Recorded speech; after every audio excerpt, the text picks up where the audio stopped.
the fence line, where the wild winds run, where the skies stretch wide and kiss the sun.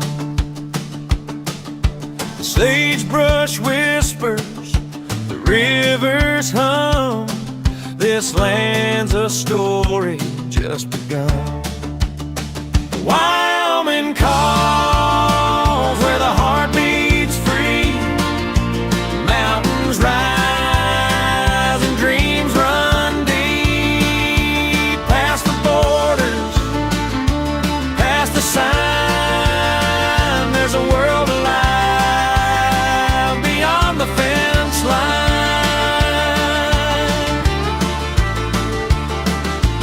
Boots hit gravel and the prairie sings. With every hoofbeat, the frontier rings. From ranchers' hands to miners' veins, the spirit of the West remains. Wyoming calls, where the heart beats free. Mountains rise and dreams run deep. Past the borders, past the sign, there's a world alive beyond the fence line. So come ride with me through the dust and time. Find the soul of Wyoming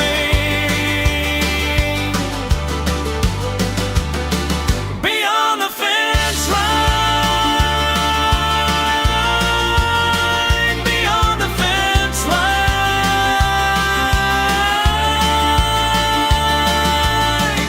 beyond the fence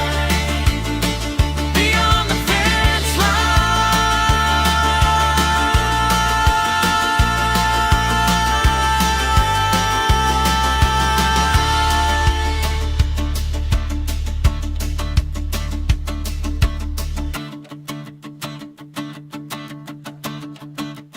Welcome to Wyoming Beyond the Fence Line, where we step past the headlines and into the truth. This show isn't about left or right, it's about what's real in Wyoming, across the country, and around the world. No spin, no talking points, just facts, context, and honest conversation. If you're tired of being managed instead of informed, you're in the right place. Let's go beyond the fence line. And now, here is your host, Joseph Kibler, candidate for Wyoming governor in 2026. Welcome to Wyoming Beyond the Fence Line. Boop. Turn my mic on there. There we go. Good morning, Wyoming. How are you guys doing today? Hope you're having a great. What day is it? This time change. I like this time change, by the way. You get more daylight after work, after the workday, right? So wonderful. But I'll tell you what, I feel like the older I get, the harder it is to adjust to the change in the hour. Normally it'd be 6:30 right now. I'd be up working out and doing all of those things. And here I am doing the show and, doing something different. So with that, hope you guys are doing well. We had a little snow here in Cheyenne, which is really cool. I'm actually drinking some hot tea this morning. We collect these cups. I won't tell you which cup I've got right now because you probably wouldn't. Well, you know what? I'll just go ahead and confess. Yes, I'm drinking out of a Colorado cup this morning because that happens to be what I pulled out of the cupboard. My wife used to work at Starbucks, and so she collects these, when we go to different states, stuff like that. So with that, we're going to get into today's topic. This is going to be the topic of the day. For the next 3 days, we're going to be going over the Constitution Party of Wyoming's platform. I want you guys to understand where I'm coming from, why I made the decision, and why this is the right decision for Wyoming. And so with that, each day we're going to cover 6 or 7 of the platform planks. And you're going to find that, oh, wow, Joseph, that sounds an awful lot like the U.S. Constitution. Well, duh. All of the planks, the Wyoming Constitution Party, are, for the most part, derived from, you guessed it, the U.S. Constitution. So with that, let's take a look.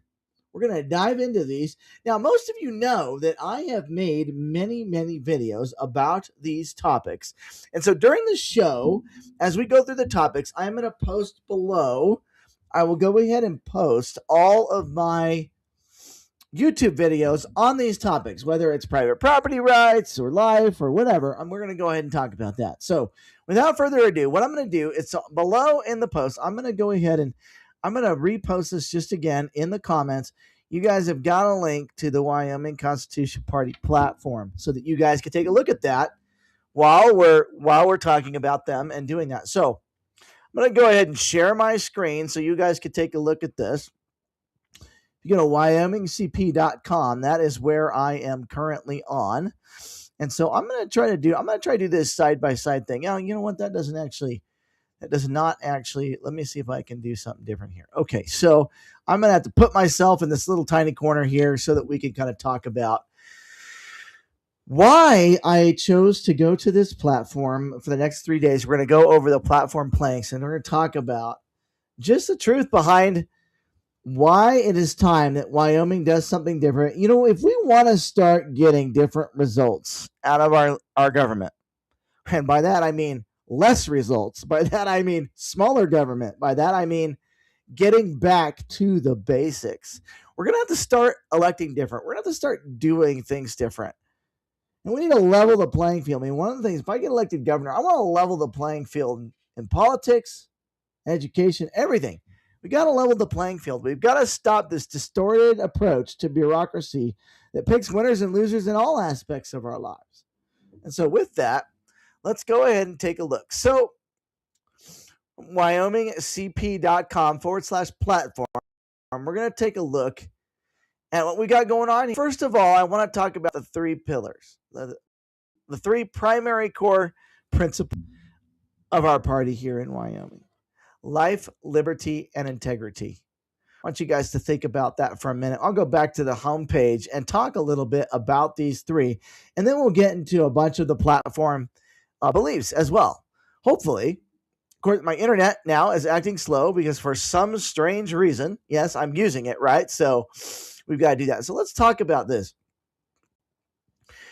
The proper role of government is not to redefine, diminish it, or rake its value. It's to protect it from conception to natural death, without apology and without compromise. A government that fails to defend innocent life has already abandoned its most basic duty.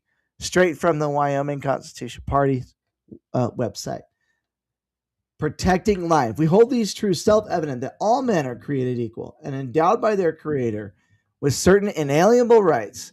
Among these are first and most fundamental, and that is life.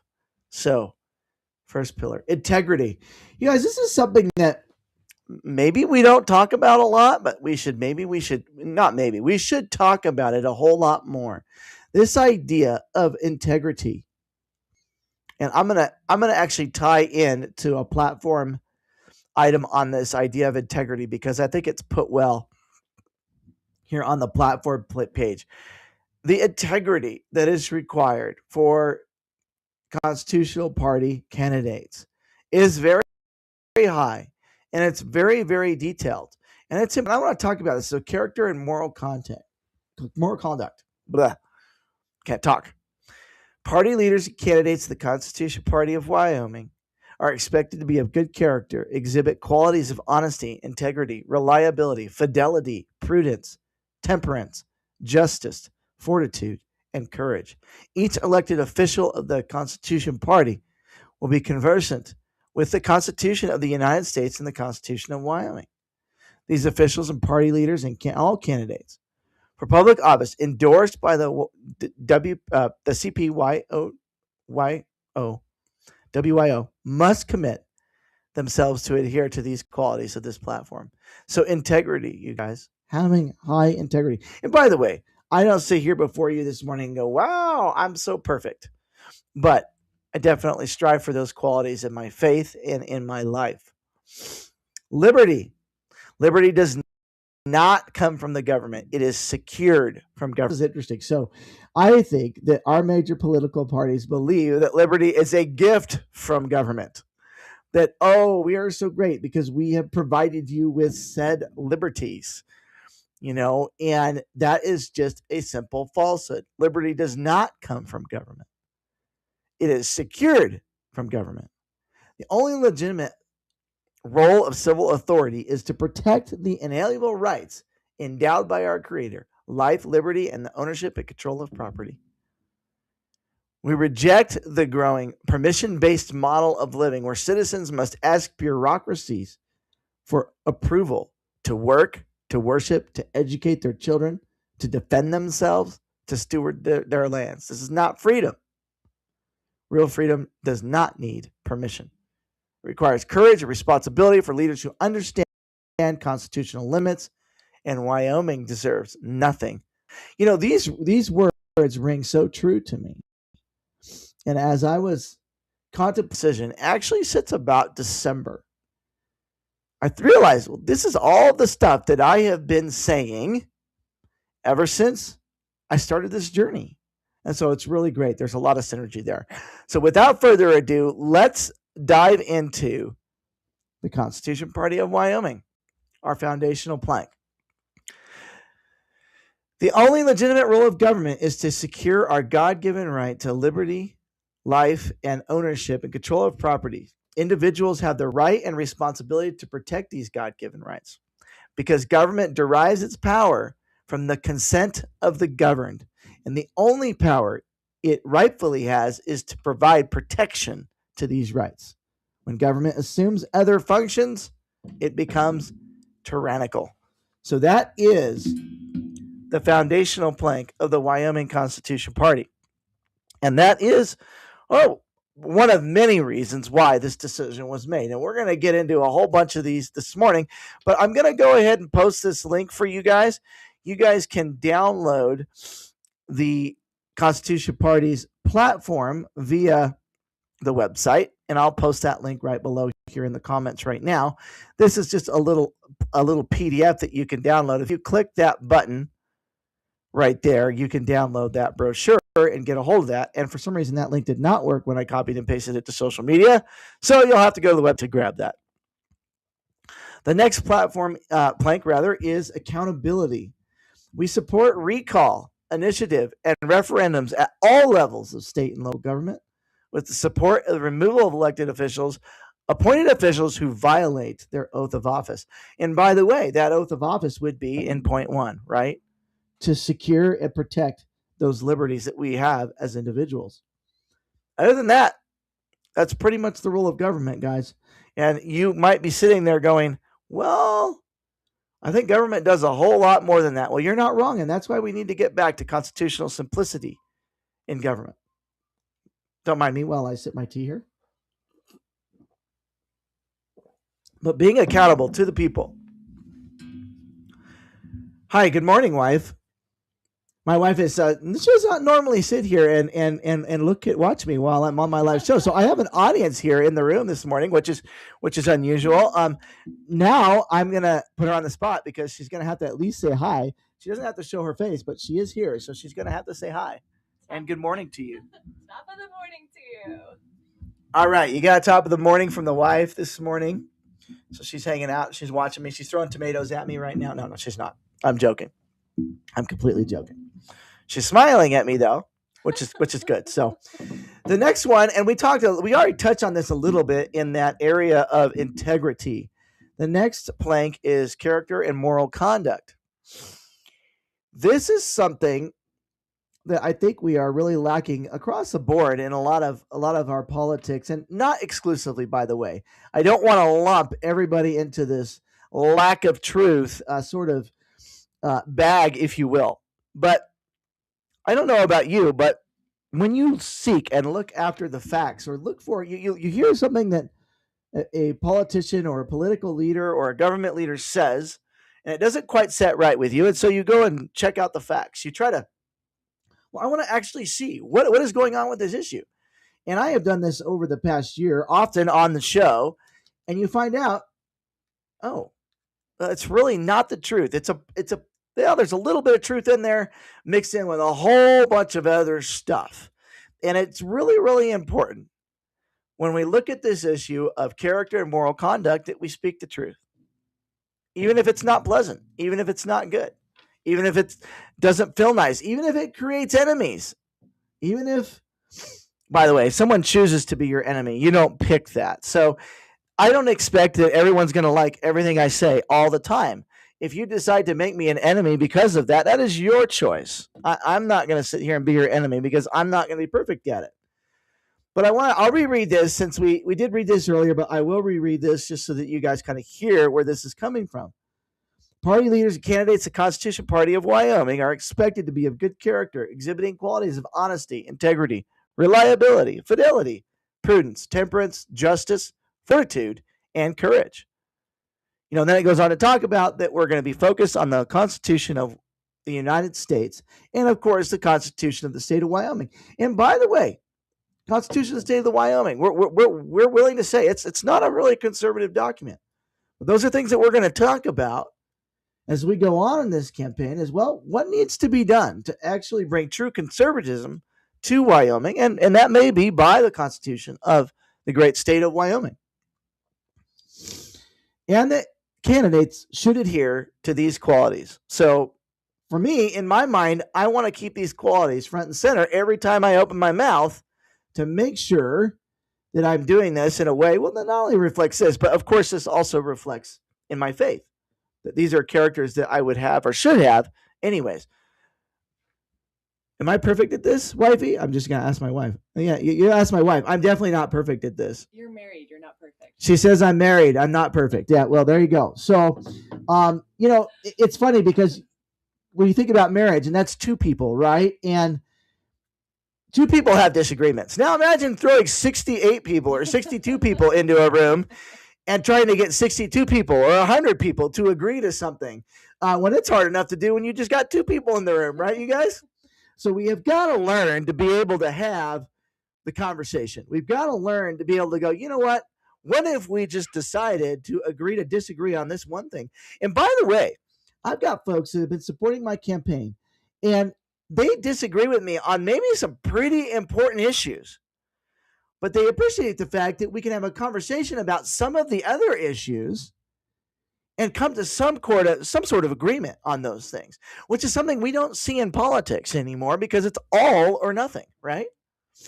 And now, of course, if you're watching this and you're like, I might like to get involved in the campaign, or I might like to get involved in the party wants you, obviously, to agree with at least most of the planks that we're talking about today and tomorrow and Friday, to be involved, just because what we don't want to do is we don't want to bring big party problems into something that we're trying to solve, and so being in agreement maybe perhaps on 80 or 90% of these planks would make you a good candidate for the party, quite possibly, or also make you a good county leader or something like that, and we can agree to disagree on one or two things, and we're fine with that.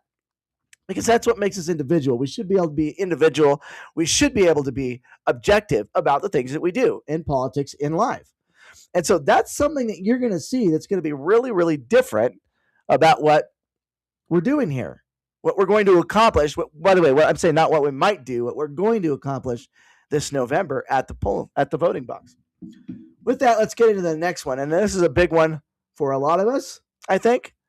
And we're going to talk about this. So, cost of big government. Raise your hand if you think government costs too much. Yeah, okay. I see most of you are raising your hand. My wife didn't raise her hand. You think government costs too much? Sorry. You know, if you're going to be in the room, I'm going to pick on. So what she doesn't realize is she's going to be in the room. I'm going to pick on her. I know you can't see her. She's looking lovely this morning, getting ready to go out and do the barn chores, I would guess. But she doesn't realize if she's in here, I'm going to pick on her. She says, government spending? Is government too big? Okay, all right. So she agrees that the government's too big. So we've been talking about this, right? You guys Doge for what, half a decade now or whatever. And we thought last year that we were going to actually start reducing the cost of government. Of course, that's a federal level. We can obviously, we're going to talk about Wyoming as well in a minute.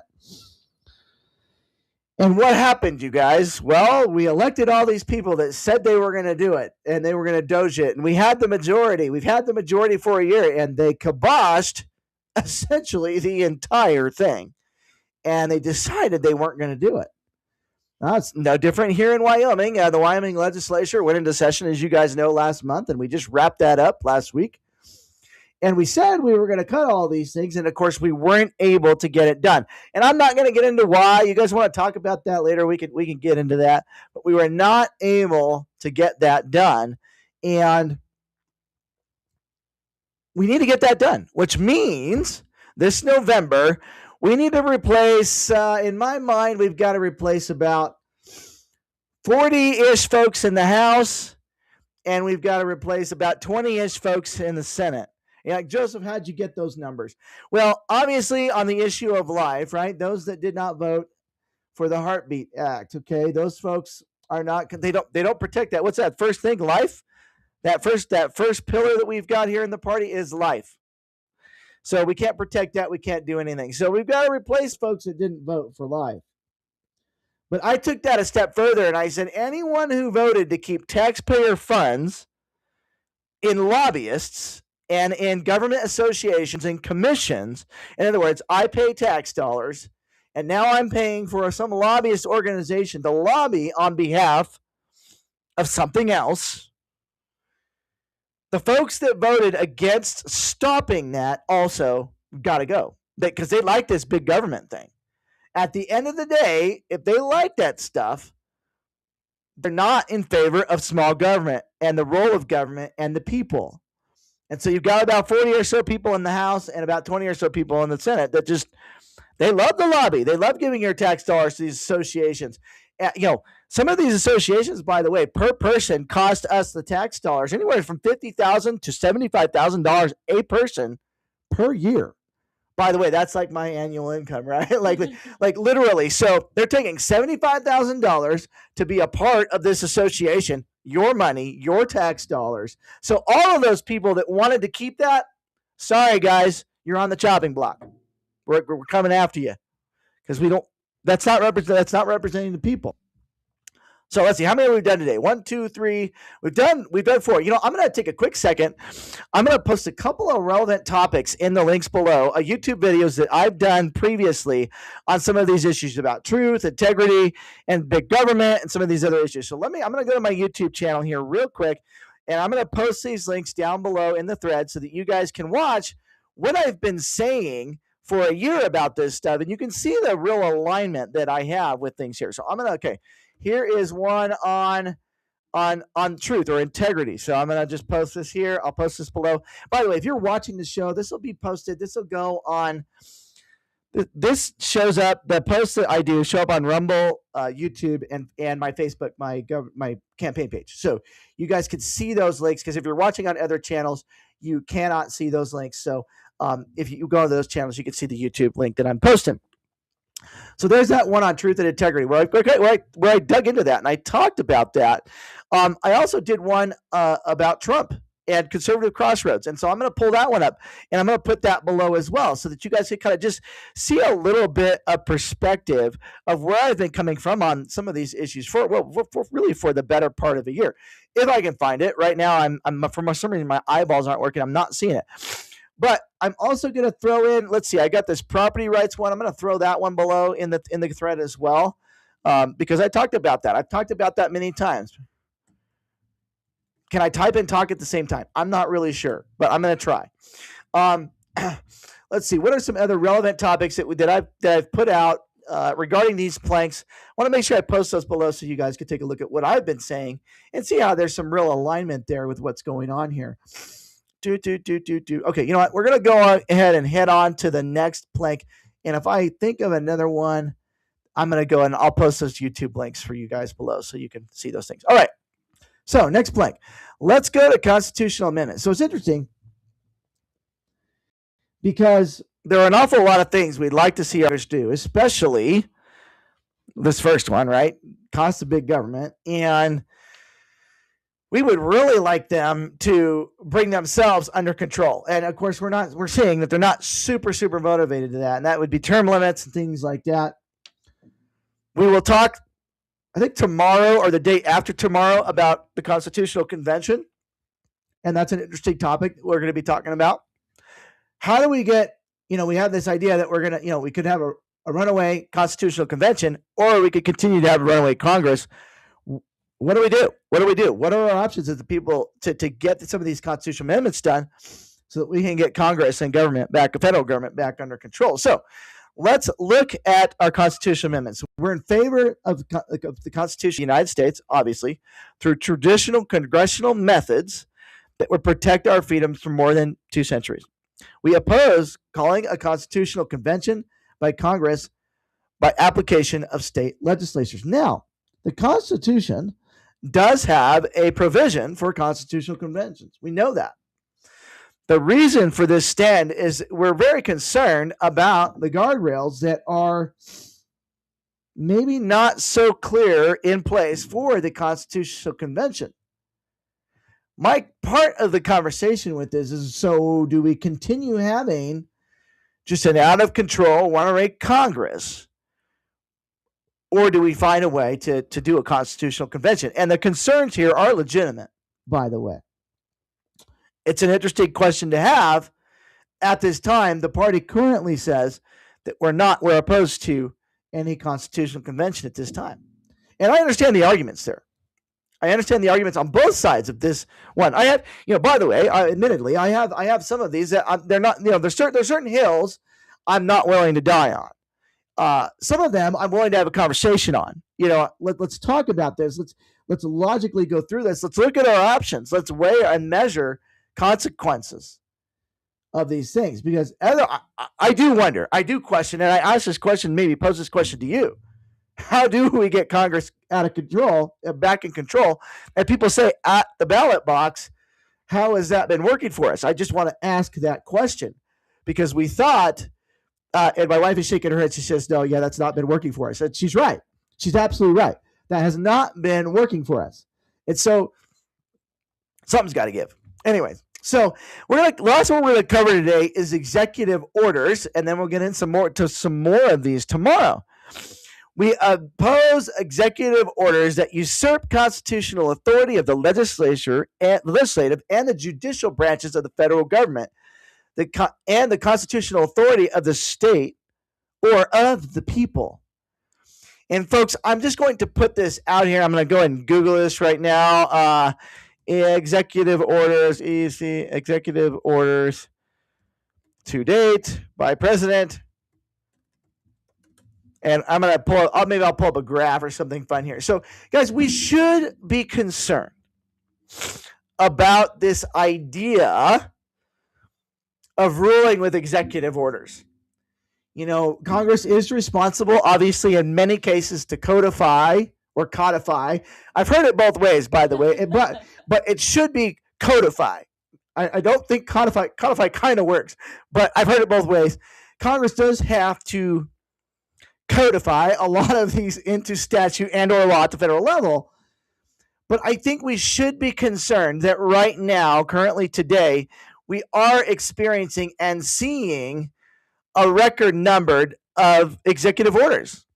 And I think this is something that we should be concerned about because this becomes more authoritarian than we should be. And I'm just going to say it like it is. And we are, right now today, and of course, when something's so broke, perhaps you look at it and you go, well, the only way to fix this is just to create executive orders. We have to be extremely careful with that approach to things. Very, very careful. And of course, the time change has kind of messed up my mornings. And I want to find a comparison for you guys of executive orders. And what I will do, I had one the other day, and so I'm trying to find one. This one is not up to date though, because let's see, I think Trump is well over 200 executive orders. But yeah, we should be concerned a little bit. And I will show just this one here. Just so you guys can kind of see. But I believe that we have set a record on executive orders of late. And that should be concerning to us as Americans. So I'll just go ahead and show this. So 184 executive orders or so in 2025. And the concern here is this separation of powers, this balance that we're supposed to have. And we're not supposed to be able to sort of do everything from one branch of government. It's just not a healthy. And by the way, I'm not necessarily in this particular instance picking on Trump. That is just where we're at. I think we're well over 200 executive orders. I believe it's a record in any U.S. president. FDR did a lot of executive orders. I believe FDR and Trump are pretty much up there, but the gap is huge, guys. And what I mean by that is that FDR and Trump have significantly more executive orders than any other presidents in U.S. history.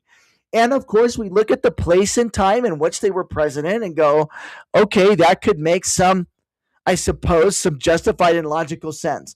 But we need to be very, very careful about this issue of executive orders. And that is why the platform and the party addresses this executive orders issue, is because you really have to be careful, because the Constitution, there's a reason we have three branches of government and checks and balances. And we can like that. We can love that. We could be in the middle on that. We could say, well, we've got judicial activism, Joseph. We can't get things done. Or we've got a Congress that can't behave and won't get things done. But we have to be very, very careful about these executive orders that usurp the constitutional authority of the other branches of government or the constitutional authority of the state or of the people. And so it's just something to be really, really thinking about as we wrap this show up today. Thinking about what is the right role for an executive order. And you've really got to balance these things. Because again, it becomes sort of a populist approach to governing or an authoritarian approach to governing. Hey, guess what? I'm just going to call it what it is. Whether you like it or not, I'm going to call it what it is on this show. And you decide on your end whether you want to believe those things is true or not. Because that's just the way it is. Anyway. Wow, we're up to the top of the hour already. And do you have something you wanted to say?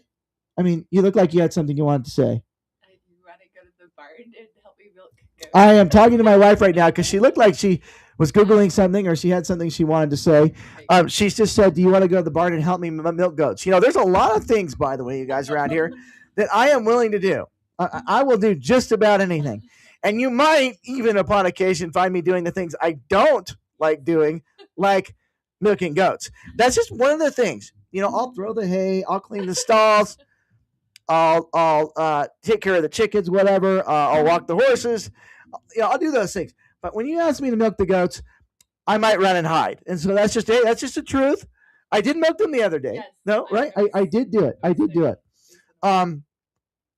She was just giving me an interesting fact. So Franklin D. Roosevelt apparently issued 3. Oh my gosh. Oh, holy smokes. apparently issued 3,721 executive orders. I'm not sure how this works out because it says, I think AI is wrong, you guys, because it says his 12-year presidency. Was he? No. You can only be Yeah. president for 2 terms. I got to look into why AI is saying this. Maybe I'm missing something in my brain right now. I'm pretty sure he didn't have 3 terms. Yeah, AI. I think AI is confused, and so I'm not sure exactly why it said that. But we do have some information here, and I'm not going to believe anything this thing says right now. But it does say that Donald Trump has issued 225 executive issues in the first year of his second term. That actually does sound about right to me.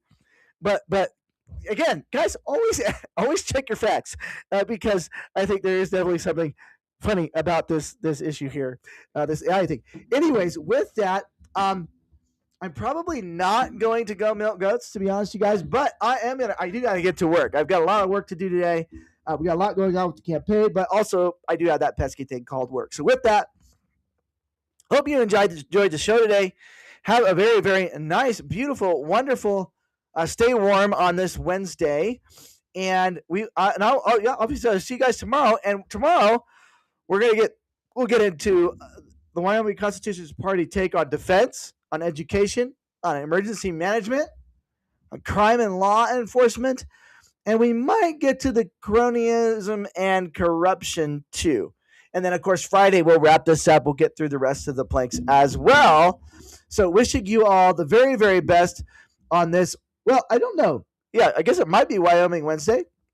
Guys, I think I've kind of lost track of where I am and what time it is and what is going on. But don't worry, I'll get that under control. You guys have a great rest of the week. And I'm going to throw on, what do we want to listen to today, you guys, to do this out? Well, obviously, I'm supposed to play my outro, so I have to play that. And then we'll play a little bit of Campfire Freedom to wrap the show up today. So here we go. Today's episode of Wyoming Beyond the Fence Line with Joseph Kibler, candidate for Wyoming governor in 2026. If this mattered to you, share it, stay engaged, and keep asking hard questions. Be something different.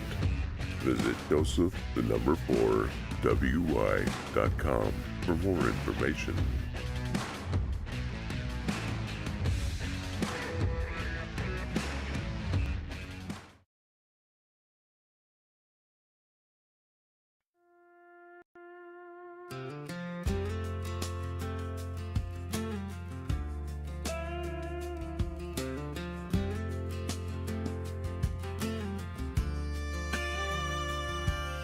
Grandma's got her Bible and a coffee can of seeds, sitting in that old lawn chair telling us what this place needs. Not another angry promise from a face on a TV screen, just neighbors in a circle talking about what freedom means. 'Cause round this campfire we all get a say. Red hat, blue shirt, still praying for the same new day. We pass that old guitar and the jar of sweet iced tea. You and me, we might disagree, but we're still one family. That's a campfire kind of freedom. That's the way it ought to be.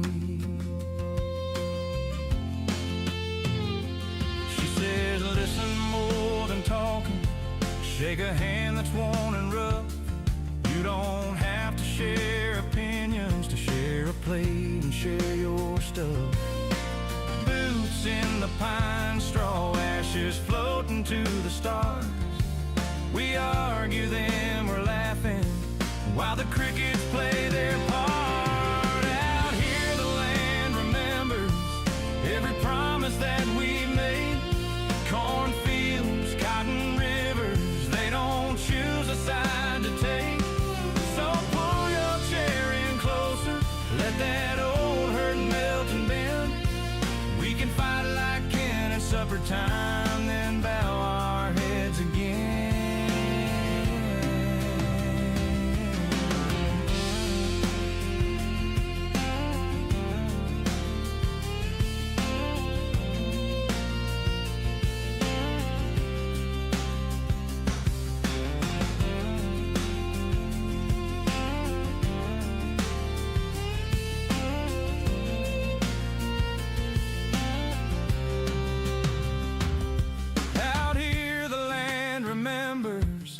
every promise that we've made. Cornfields, cotton rivers, they don't choose a side to take. So pull your chair in closer, let that old herd melt and bend. We can fight like kin at supper time, then bow our heads again.